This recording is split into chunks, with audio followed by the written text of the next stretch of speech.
الرحیم اقرأ بسم ربک الذی خلق خلق الانسان من علق اقرأ وربک الاکرم الذی علم بالقلم علم الانسان ما لم يعلم صدق اللہ العظیم۔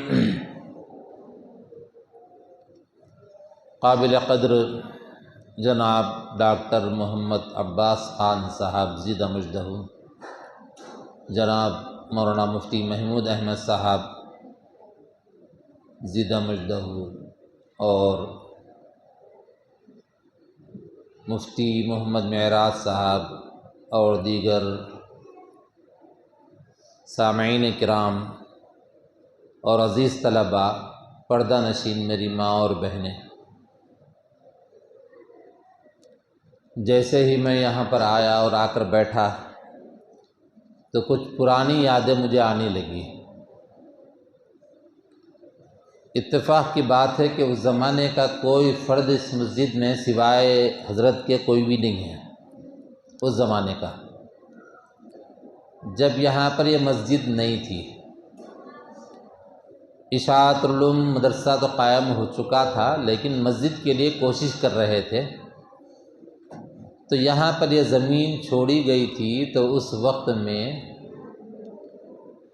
غالباً ڈاکٹر صاحب بھی تھے، حضرت مولانا احمد عبداللہ طیب صاحب کو لے کر آیا تھا میں، تو وہ یہاں پر ایسے ہی بغیر ڈھالیے کے نماز پڑھا کرتے تھے اس جگہ پر۔ آج سے میں آپ کو 30-32 سال پہلے کی بات بتا رہا ہوں، 30 سال۔ تو اس وقت میں ایک صاحب اپنے ساتھ میں، وہ قبلہ نما ہوتا دیکھیے آپ، نیچے رکھ کے قبلہ کدھر ہے اس کو دیکھتے ہیں، وہ ساتھ میں لے کر آئے تھے۔ لا کر انہوں نے کیا کیا، یہاں پر رکھ کر دیکھا۔ اب ان کو ایک نئی چیز سمجھ میں آئی کہ نئی چیز میں رکھ کر دیکھ رہا ہوں یہاں پہ۔ یہ بستی والوں کو تو معلوم نہیں ہوگا کہ قبلہ کدھر ہے، لیکن جب وہ نیچے رکھ کر دیکھے تو سیدھا قبلے کا رخ ادھر بتایا۔ تو بے ساختہ ان کی زبان سے نکلا، دیکھیے مول صاحب، خلوص جو ہوتا اور جو اللہ کے لیے کرتے ہیں تو اللہ تعالیٰ ان کی پوری رہبری کرتے ہیں۔ یہ بات انہوں نے کہی تھی اس زمانے میں، جبکہ مسجد نہیں بنی تھی، جبکہ بات بتا رہا ہوں آپ کو یہ، کیونکہ ہمارا مدرسہ 1990 میں شروع ہوا اشاعت العلوم۔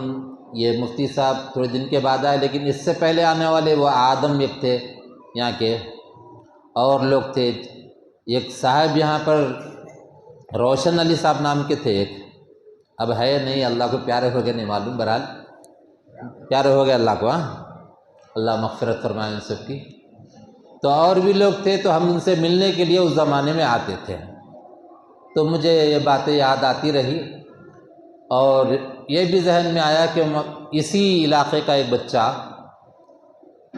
جو ان کے والدین کی کوشش اور جستجو کی وجہ سے رہتا تو اس علاقے میں ہے، لیکن رہنے والے کسی اور گاؤں کے ہیں، اور پورے خاندان میں ایک ہی حافظ قرآن، ایک ہی عالم دین، ایک ہی مفتی ہے، وہ معراج میاں ہے وہ۔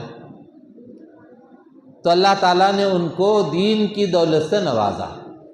یہ ان کے والدین اور ان کے بھائی کا بھی اس میں بڑا دخل ہے۔ یہ بھائی ان کے جو ہیں، ایک مدرسہ ہے اشرف العلوم، جس میں میں سابق میں صدر مدرس رہا، پڑھایا میں اس میں، اس مدرسے کے اندر وہ خدمت کرتے تھے۔ اس طرح سے ان کے دل میں بات آئی کہ ہمارے بچوں کو عالم حافظ مفتی بنانا چاہیے، اور اس میں تھوڑا سا ہمت افزائی میں ہمارے ڈاکٹر صاحب کا بھی حصہ ہے۔ تو بہرحال یہ لڑکا پڑھا۔ اب لڑکا کہنے مجھے بھی شرم آتی ہے، اس وجہ سے کہ وہ خود باپ ہے ماشاءاللہ، ابھی تازے اور ایک باپ، مطلب اور ایک بچی کے باپ بنے وہ ماشاءاللہ۔ میں ان کو اس پر مبارکباد دیتا ہوں، اور دادا جان کو بھی مبارکباد دیتا ہوں کہ ماشاءاللہ ایک کوشش کیے۔ تو یہ بچے جو تعلیمی مظاہرہ پیش کر رہے تھے، تو میں تھوڑا سا تعلیمی مظاہرہ سنا۔ اب وہ جس جستجو کے ساتھ وہ تعلیمی مظاہرہ آپ کے سامنے پیش کر رہے تھے، یہ ان کی یہ کوشش اور جستجو اور ان کی محنت کیا ہوئی ان کے اوپر، وہ بتا رہا تھا۔ ایک لڑکی بھی آئی، آ کر بڑی تیزی کے ساتھ اسماء الحسنی سنائی، وہ لڑکے بھی سنائے۔ اور یہ اسٹیج ایسا مقام ہے جہاں پر اچھوں کی بولتی بند ہو جاتی ہے۔ کبھی دیکھے نہ دیکھے، مسجدوں کے صدراں بھی رہے تو بھی ان کی بھی بعض دفعے مسجد پہ بیٹھ کے خطاب کرنے بولتی بند ہو جاتی ہے ان کی۔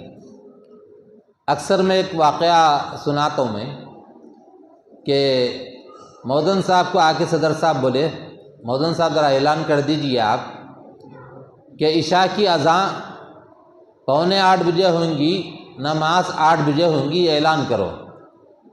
اب ظاہر بات ہے کہ ہر کوئی مودن صاحب سے، امام صاحب سے کام لیتے ہیں،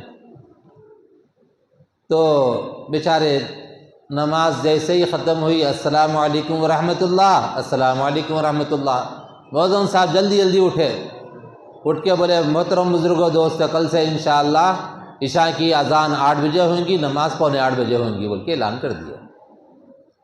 اب ان کو سمجھ میں نہیں آیا میں کیا بول رہا ہوں، ان کو اعلان کرنا تھا کہ اذان 7:45 بجے، نماز 8 بجے ہونا ہے، اب منہ سے نکل گیا کہ اذان 8 بجے، نماز 7:45 بجے ہوں گی۔ تو یہ جگہ ویسی ہے، اچھے آ کے ہم بھول جاتے ہیں۔ ہاں، جو پریکٹس کرائی جاتی ہے تو وہ بولنے لگتے ہیں، دھیرے بولتے ماشاءاللہ ایسا بولتے ہیں کہ پھر ہم تصور نہیں کر سکتے۔ یہ معراج صاحب جو ہے نا ہمارے پاس پڑے بھی ہیں، وہ اب میں ان کے پاس اتفاق سے ایسا ہے کہ میں جب کبھی بھی ان کے مجلس میں بیٹھتا ہوں تو وہ جس طرح سے کبھی میں پیچھے سے سنا تو جو خطاب رہتا وہ خطاب یہ خطاب میں فرق ہو جاتا۔